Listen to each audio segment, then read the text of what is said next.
Opa, tudo bem? Esse vídeo, diferentemente dos outros, eu vou fazer 4 questões nele. Porque me pediram para fazer da questão da AFA, como a ordem próxima seria a AFA, me pediram para fazer a questão da AFA de MHS desse ano. Então eu fui olhar a prova, peguei as questões e fiz elas do meu jeito. E aí eu peguei as 4 e só botei aqui para lembrar mais ou menos como é cada uma quando eu for fazer. Então decidi, bora fazer as 4 questões de MHS num vídeo só. Vai ser uma seguida da outra. A primeira questão que eu notei, tinha mais algumas que pareciam ser, mas eu acho que a MHS mesmo era essa daqui. Tinha uma de equilíbrio estável, que pode ser considerada MHS, mas aí é mais equilíbrio estável, instável, tem mais a ver com energia, né, do que MHS em si. Então, essa daqui claramente falava MHS, ao menos no enunciado, entendeu? Então, eu já peguei. Apesar da primeira também ser de equilíbrio. Então, enfim. Ok, 55, começando. Essa era a mais simples das 4. A questão aparecia aí. Ela era uma questão que ele dava o gráfico de um movimento que era um MHS, ele fala. Não, ele não era um MHS. Ele dá o gráfico da energia. É que eu não estou com a questão aqui, né? Eu estou na cabeça, lembrando. Desculpa aí. Ele dá um gráfico da energia e ele pede em quais pontos eu poderia caracterizar um MHS desse daí. Isso é uma questão bem famoso, que é como tu enxerga os gráficos da energia em MHS, né? Bem, vocês viram a questão aí? Ela é bem simples. O que acontece? Um MHS, isso é a única coisa que eu tinha que pensar na questão, é que um MHS, o gráfico da energia potencial, que é o que a gente tem aqui, versus a energia cinética, ele vai se alternando. E a soma deles é constante. Então, num MHS, provavelmente tu vai ver um gráfico assim de energia.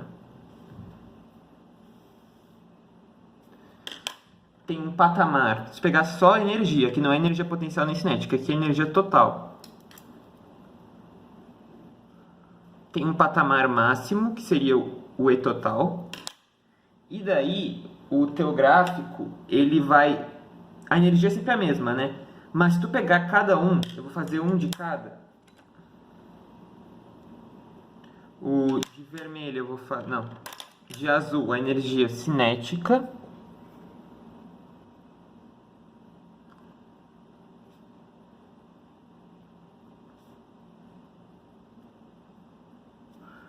E de verde, a energia potencial.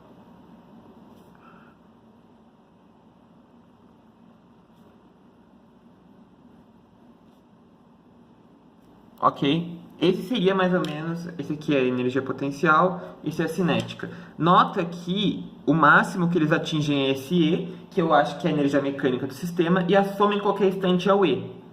Esse seria mais ou menos o gráfico da energia potencial e cinética no MHS. Ok? Aqui ele quer dizer em que posições eu poderia ter um MHS. Nota o seguinte, isso é importante. Nota que a energia potencial... Opa, eu vou trocar aqui, né? Energia cinética, energia... Esse aqui é energia cinética, né? Aqui. Isso aí. O que acontece? Nota que ele vai variando a energia cinética e potencial como se fosse picos e mínimos, né? É isso que acontece. Ou seja, o que acontece? A energia potencial num MHS, energia potencial, ela fica variando entre um máximo e zero. Ela fica sempre variando. Essa é a primeira coisa que tem que notar. Ela está variando. Isso já descarta algumas opções aqui, que é o X1 e o X5, que não tem variação, né? No X1 e X5, a energia é constante nessas posições, então não caracteriza o MHS. Ok? Já descarta de cara. A outra coisa que tem que ter é o tipo de equilíbrio. O que acontece? O X3, a gente tem um equilíbrio que a gente chama de instável. Por quê? A tendência de qualquer objeto, seja em equilíbrio mecânico, em equilíbrio elétrico, equilíbrio hidrodinâmico, enfim, qualquer tipo, é alcançar o mínimo de energia potencial.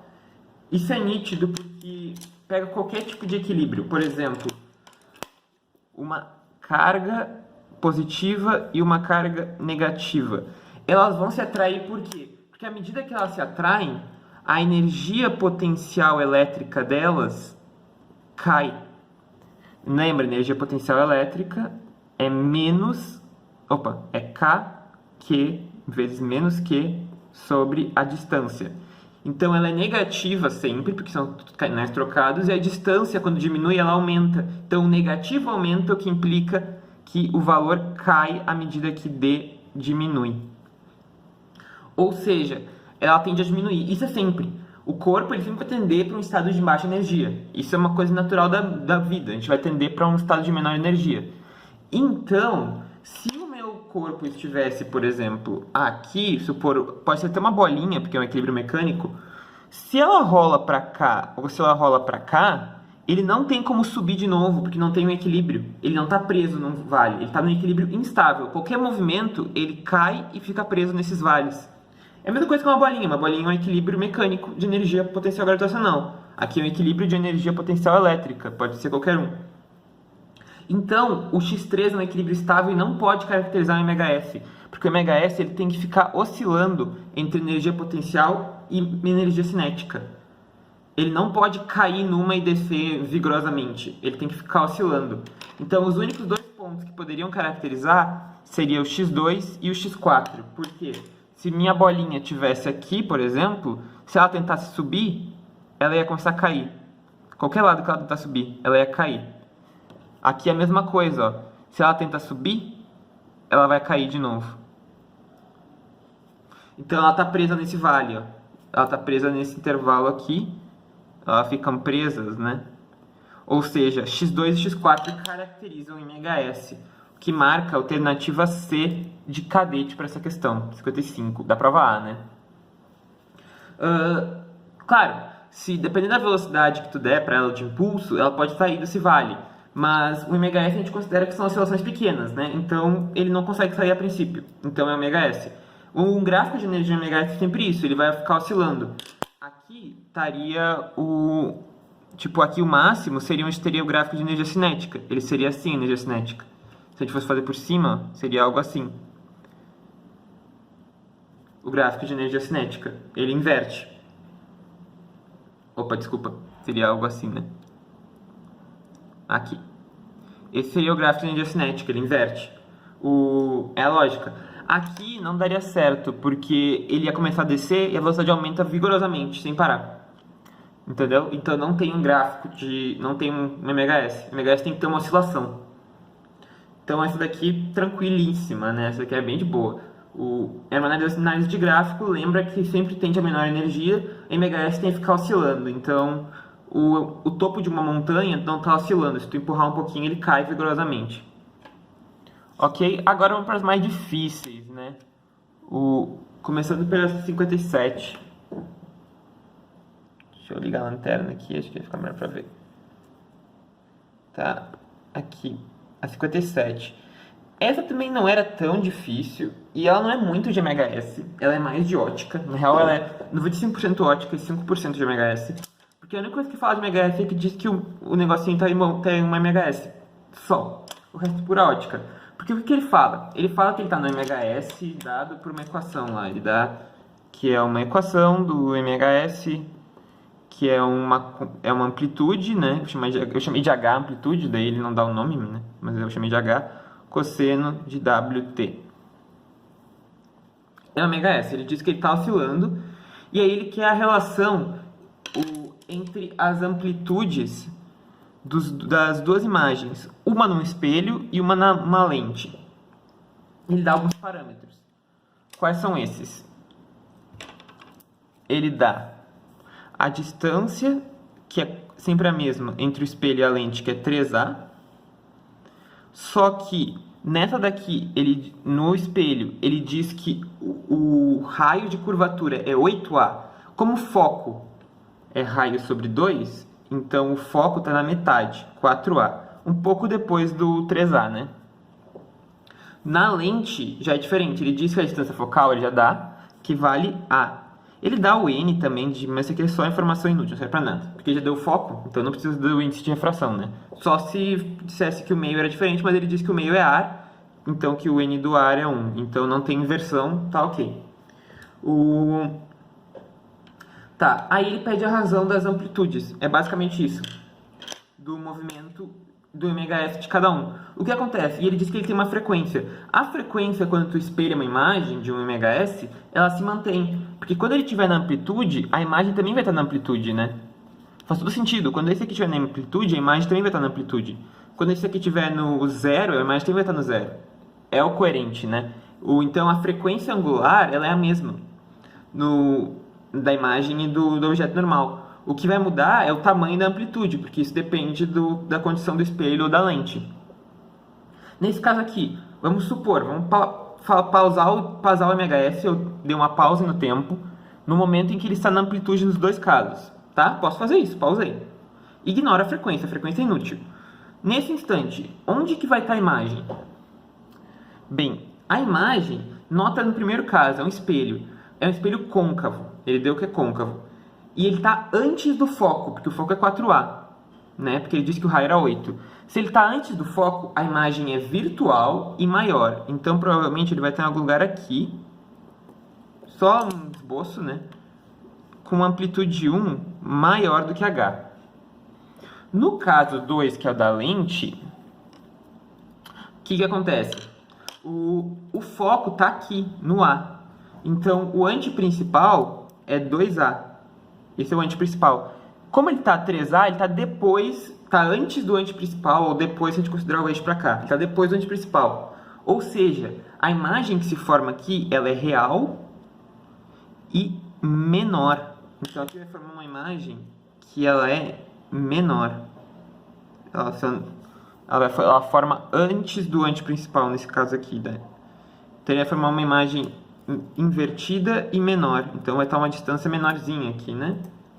Provavelmente aqui é A2, né? Perfeito. Tá, ok? Então, fechou essas aqui. Achamos só um esboço, não é o que pede a questão. Nem precisava desenhar. Mas é bom ter um esboço para ter uma noção do que está acontecendo. Tá? Para não se confundir na hora. Então, pela lógica, a gente deve encontrar um P' que seja negativo nesse caso, porque a imagem é virtual, e positivo nesse, porque ela é real. Esse aqui tem que encontrar um P' que a princípio ele seja maior, e esse aqui tem que encontrar um P' depois, o tamanho, né, que seja menor. Bem, vamos lá então. Agora é aplicar a fórmula, não tem mistério. Fórmula básica da ótica, né, que é 1 sobre F igual a 1 sobre P mais 1 sobre P'. Para as duas, né, a mesma fórmula para espelhos e lentes. No primeiro caso do espelho, esse aqui do espelho, o foco é 4A. Então, vai ficar 1 sobre 4A igual a 1 sobre a distância do objeto é 3A mais 1 sobre P'. Isso aqui me dá aqui 1 sobre P' é igual a 1 sobre 4A menos 1 sobre 3A menos 1 sobre 3A, o que dá 12A, e aqui em cima vai ficar menos 1. Então, dá que P' é igual a menos 12A. Bem coerente. O negativo, né, faz sentido, porque ele tem que ser virtual. E o 12 é maior do que o 3A, né, que era a distância. Então, indica que o objeto vai ser maior, o que está coerente, né? A imagem tem que ser maior. Para o aumento, é muito simples, né? A fórmula do aumento é menos P' sobre P, para a gente achar o aumento que teve. Então, o aumento do primeiro, né, do espelho, vai ser menos 12A sobre 3A, o que dá 4. Esse é o aumento do espelho. Agora a gente faz o caso para a lente, né? 1 sobre F igual a 1 sobre P mais 1 sobre P'. No caso da lente, o meu foco é A. Então, vai ficar 1 sobre A igual a 1 sobre... O P, nesse caso, é 3A igual, mais 1 sobre P'. O que fica que 1 sobre P' é igual a 1 sobre A, menos 1 sobre 3A. 3A em evidência, vai ficar 2 em cima, que dá que P' é 3A sobre 2. Aqui. Nesse caso, positivo, coerente, a imagem é real, tem que ser positivo. E deu 3A sobre 2 é menor do que 3A. Faz sentido, ele tem que ser uma imagem, tem que dar uma amplitude menor, né? Tem que dar um valor menor.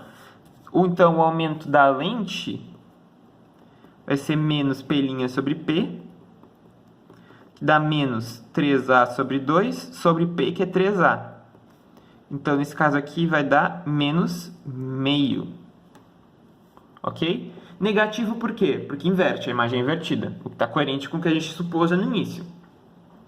Sendo assim, aqui é lente, né? Sendo assim, ele quer a razão, né? Então, a gente tem que achar só quem é A2 e A1, né? Vou lá pra cima, onde eu botei o A2 e A1, ó. O A2 é o da lente, que o aumento é menos meio. Então, a amplitude no A2 é menos meio da amplitude original, que é a razão. A1 é o do espelho. Como o aumento foi 4, então vai ficar 4 a razão. Isso aqui dá menos 1/8. O menos dá para ignorar, né? Dá para botar em módulo, porque só que muda o sentido, né? Mas a questão é o módulo. Então, 1/8. 1/8. Isso aqui marca, eu acho que é a alternativa A. Corrijo depois se estiver errado, mas eu acho que é A de AFA, nesse aqui, letra A. Ok? 57, sereno, espelho, principalmente, viu? Não é nem MHS. MHS é só para assustar, mas é uma questão de espelho. Espelho, lente, né? Questão de ótica. Vamos então para 63